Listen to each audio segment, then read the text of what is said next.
नमस्कार, world news में आपका स्वागत है। तो आखिरकार वो दिन आ गया है जब अमेरिका में नई सरकार अपना कार्यभार संभालेगी। महज कुछ ही घंटों में डोनाल्ड ट्रंप अमेरिका के 47वें राष्ट्रपति के तौर पर शपथ ग्रहण करेंगे। सत्ता संभालते ही ट्रंप 200 आदेश पारित करेंगे, लेकिन इससे पहले ही उन्होंने अपनी विक्ट्री स्पीच में बड़ा ऐलान कर दिया है। तो अमेरिका में ट्रंप के कार्यकाल का कैसा होगा आगाज, इस पर हम करेंगे विस्तार से चर्चा। लेकिन आइए जरा उन खबरों को भी देख लें जिन पर आगे होगी बात। हमास इजराइल के बीच युद्ध विराम के बाद डगमगाने लगी नेतन्याहू की कुर्सी। बांग्लादेश में कब होंगे चुनाव आयोग ने किया साफ। और चलते चलते में देखेंगे अंग्रेजों ने हिंदुस्तान से कुल कितने पैसे लूटे, रिपोर्ट में खुलासा। तो अमेरिका के 47वें राष्ट्रपति के रूप में डोनाल्ड ट्रंप आज शपथ लेंगे। ट्रंप के शपथ ग्रहण की तैयारियां पूरी हो चुकी हैं। तापमान -6 डिग्री रहने का अनुमान है और यही वजह है कि इस बार शपथ ग्रहण समारोह इंडोर होने जा रहा है। डोनाल्ड ट्रंप अमेरिकी संसद में शपथ लेंगे। इस समारोह का हिस्सा बनने के लिए अमेरिका के साथ ही दुनिया के अलग अलग देशों से मेहमानों का पहुंचना शुरू हो चुका है। शपथ ग्रहण समारोह अमेरिकी समय के मुताबिक सुबह 10 बजे शुरू होगा और भारतीय समय के मुताबिक ये रात 8:30 बजे है। ट्रंप दोपहर 12 बजे शपथ लेंगे और ये भारतीय समयानुसार रात 10:30 बजे होगा। अमेरिका के राष्ट्रपति जो शपथ लेते हैं उनमें महज 35 शब्द होते हैं। दरअसल ये शपथ अमेरिका के संविधान का हिस्सा है और इसे संविधान की मूल भावना कहा जाता है। मैं सत्य निष्ठा से शपथ लेता हूं या प्रतिज्ञा करता हूं कि मैं संयुक्त राज्य अमेरिका के राष्ट्रपति के पद का निष्ठापूर्वक निर्वहन करूंगा और अपनी पूरी क्षमता से संयुक्त राज्य अमेरिका के संविधान का संरक्षण, सुरक्षा और बचाव करूंगा। डोनाल्ड ट्रंप राष्ट्रपति पद की शपथ के दौरान 2 बाइबल का इस्तेमाल करेंगे। इनमें से एक उन्हें उनकी मां ने तोहफे के तौर पर दी थी, जबकि दूसरी लिंकन बाइबल होगी। शपथ ग्रहण समारोह करीब 40 साल के बाद इंडोर होने जा रहा है। समारोह कैपिटल हिल्स के कैपिटल रोटुंडा में होने जा रहा है। इससे पहले 1985 में राष्ट्रपति रोनाल्ड रीगन ने कड़ाके की ठंड के कारण अपने दूसरे कार्यकाल की शपथ इंडोर ली थी। अमेरिका में करीब 4 दशकों के बाद ऐसा होने जा रहा है। ट्रंप को अमेरिका के मुख्य न्यायाधीश जॉन रॉबर्ट्स शपथ दिलाएंगे। डोनाल्ड ट्रंप के शपथ ग्रहण समारोह में राष्ट्रपति जो बाइडेन और जिल बाइडेन, पूर्व राष्ट्रपति बिल क्लिंटन और हिलेरी क्लिंटन, पूर्व राष्ट्रपति जॉर्ज बुश और लारा बुश भी शामिल होंगे। इसके साथ ही पूर्व राष्ट्रपति बराक ओबामा इस समारोह में शामिल होंगे, लेकिन मिशेल ओबामा नहीं आएंगी। कुछ रिपोर्ट्स के मुताबिक उपराष्ट्रपति कमला हैरिस भी इसमें शामिल नहीं होंगी।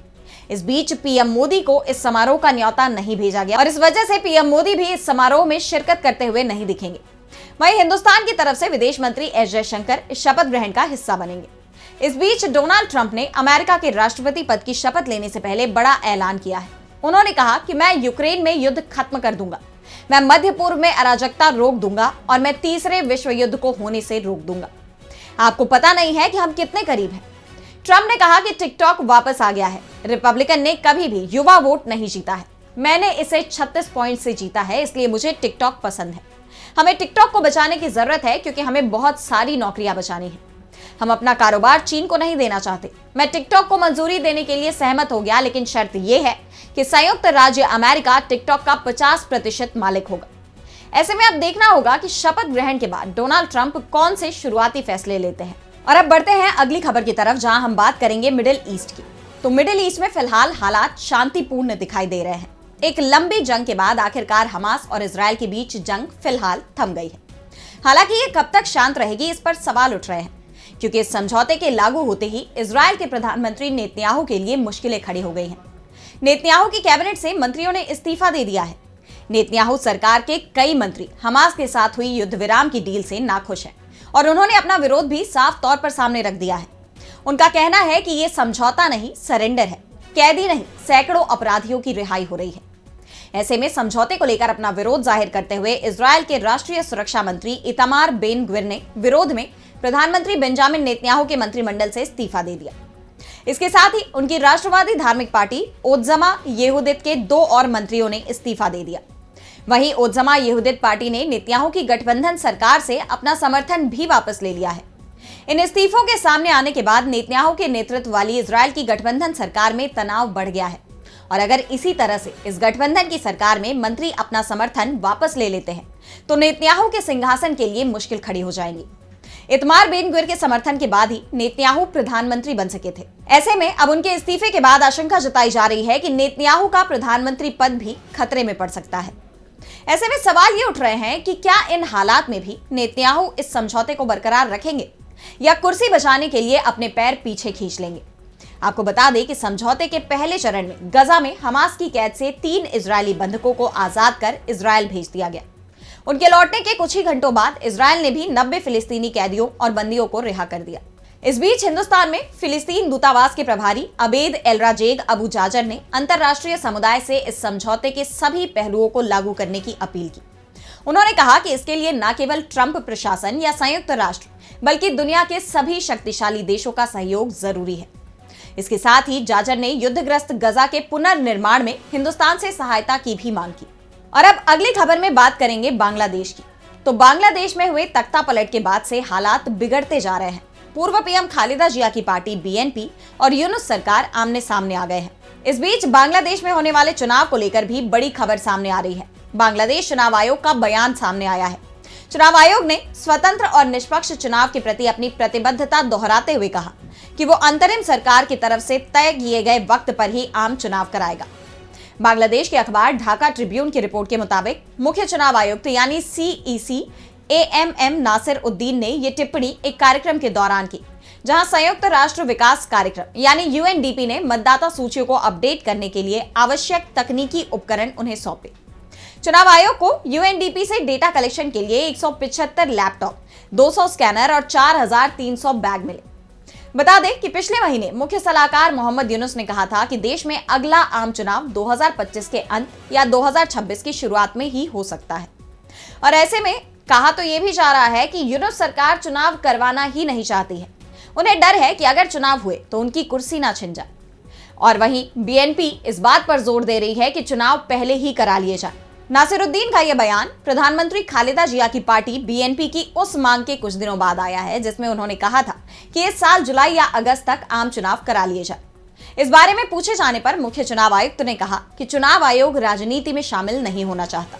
वहीं हिंदुस्तान और बांग्लादेश के बीच बिगड़ते संबंधों का पाकिस्तान को भी काफी फायदा मिलता दिख रहा है। पाकिस्तान ने बांग्लादेश के साथ संबंधों को मजबूत करना शुरू कर दिया है। माना जा रहा है कि पाकिस्तान की बांग्लादेश से दोस्ती की वजह हिंदुस्तान को घेरना है। दरअसल पाकिस्तान की नजर बंगाल की खाड़ी पर है, जहां वो मौजूदगी बढ़ाकर हिंदुस्तान को परेशान कर सकता है। हाल ही में बांग्लादेशी नौसेना के एक प्रतिनिधि मंडल को कराची में आमंत्रित किया गया था। ये यात्रा क्षेत्रीय सुरक्षा और द्विपक्षीय रक्षा सहयोग पर चर्चा के लिए की गई थी। और इस बैठक में पाकिस्तानी नौसेना के उच्च अधिकारियों ने बांग्लादेश के सशस्त्र बल प्रभाग के प्रधान कर्मचारी अधिकारी lieutenant general SM Kamrul Hasan से मुलाकात की। ऐसे में पाकिस्तान और बांग्लादेश के बीच बढ़ते संबंध हिंदुस्तान के लिए एक बड़ी चुनौती बन सकते हैं। और अब चलते चलते में देखेंगे हिंदुस्तान में अंग्रेजों ने कुल कितने पैसे लूटे, एक रिपोर्ट में खुलासा।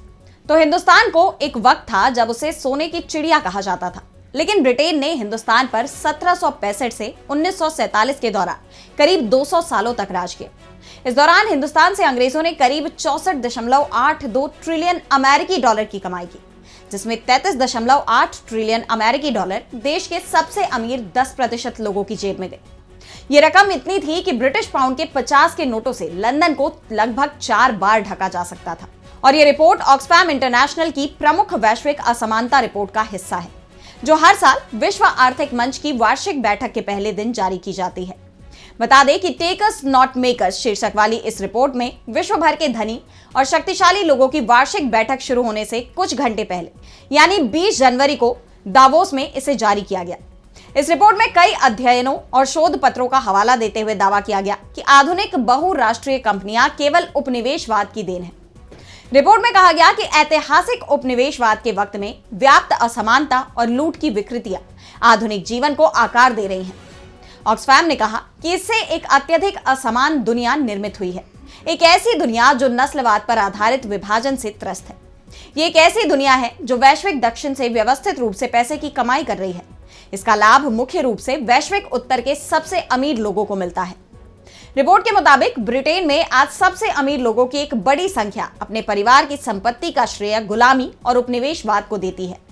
विशेष रूप से गुलामी समाप्त होने पर उनके मालिकों को दिए गए मुआवजे से उन्हें बड़ी आय हुई। आधुनिक बहुराष्ट्रीय कंपनियों को उपनिवेशवाद की देन होने के बारे में ऑक्सफैम ने कहा कि इसकी शुरुआत ईस्ट इंडिया कंपनी जैसे निगमों की तरफ से की गई। उन्होंने खुद अपने कानून बनाए और कई औपनिवेशिक अपराधों के लिए वो जिम्मेदार थे। तो आज इस वर्ल्ड बुलेटिन में इतना ही। देश दुनिया की तमाम बड़ी खबरों के लिए बने रहिए डीबी लाइव के साथ और मुझे दीजिए इजाजत। नमस्कार।